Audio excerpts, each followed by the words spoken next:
Students, if we talk about the respiratory system in case of hemichordates, respiration takes place by means of gill slits, and the number of gill slits usually vary organism to organism. As the organism Cephalodiscus has only one pair of gill slits, while in case of Balanoglossus the gill slits are many pairs. And in case of Balanoglossus, gill slits have tongue bars. Here I am showing you a diagram of Balanoglossus in which tongue bar is shown. Clear?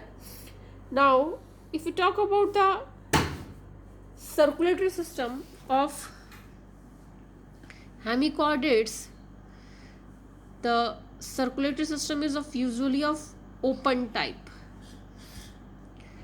And if we talk about the excretory system, in case of hemichordates, excretion, you must remember the word glomerulus.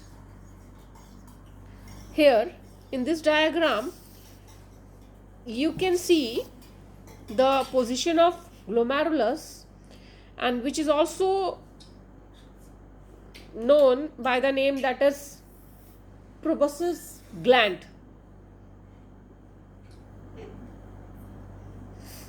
And the nervous system is both dorsal and ventral.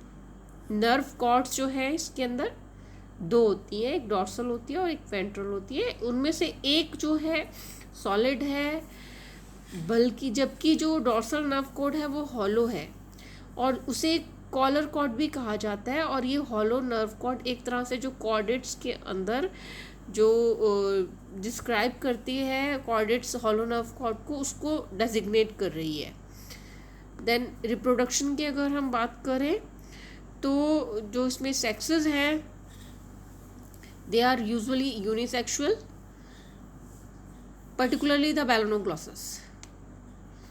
And another organism that is Cephalodiscus is bisexual.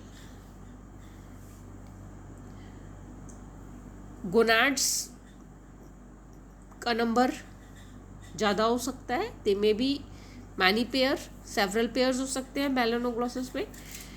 And जो fertilisation है वो external है. And if we talk about the classification of Balanoglossus, it has mainly two classes, that is Anteroponusta and Pterobranchia. And this class, it has many differences. These two classes, they have many features which are distinctly different from each other. And the Balanoglossus, that is the tongue worm or the acheron worm, it belongs to the class Anteroponusta and the class Pterobranchia. Here the word Pterobranchia can be differentiated into two, that is Ptero means feather, Branchion means gill. और ये जो class है Pterobranchia, इसके दो orders हैं, that is Rhabdopleuroida and Cephalodicidia. And अगर हम इसके एग्जाम्पल्स देखें, जो ऑर्डर रैप्डोप्लूरोइडिया है उसके अंदर रैप्डोप्लूरा आता है, और सिफालोडिस्कस के अंदर जो एग्जाम्पल है is of order Cephalodiscida. And if you talk about the affinities of hemichordate, ये जो हेमिकॉर्डेट है ये बहुत सारे ऐसे फीचर्स हैं जिसमें ये कॉर्डेट से मिलता है. एंड बहुत सारे ऐसे कैरेक्टर्स हैं इसके जिसमें ये इकाइनोडोमेटा से रिजेंबल करता है. That's why it has been placed at the verge of invertebrates and the vertebrates. And the affinity, of course, the affinities of the hemichordates are much important in this phylum.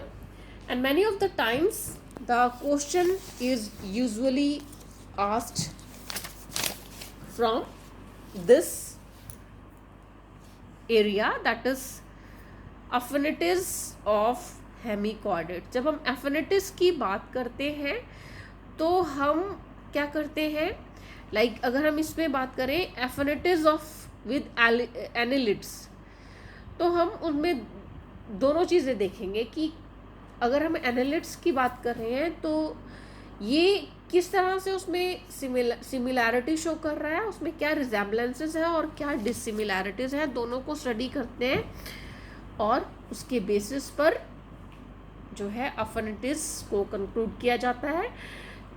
Like जो annelids का जो larva है trochophore larva है और Hemichordata का जो larva है उसको टॉर्नेरिया लार्वा कहते हैं।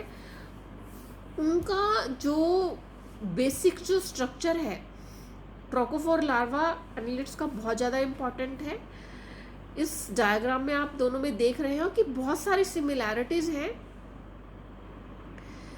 जिसके बेसिस पर इसको हम कहते हैं कि this phylum hemichordate it has certain resemblances with similarities with the phylum Annelida। और स्टिल बहुत सारे रीजंस हैं इस हेमिकॉर्डेट्स की कंप्लीट क्लैरिटी ना होने के बारे में, क्योंकि इसमें जितने भी एनिमल्स आते हैं वो सॉफ्ट बॉडी होती है उनकी, और जो सॉफ्ट बॉडी की फॉसिलाइजेशन नहीं हो पाती है। बिकॉज ऑफ दैट जो इसमें जो है अजम्पशंस को क्लियरली कंक्लूड नहीं किया जा सकता है। Still there are many things need to be understand about this phylum. Thank you.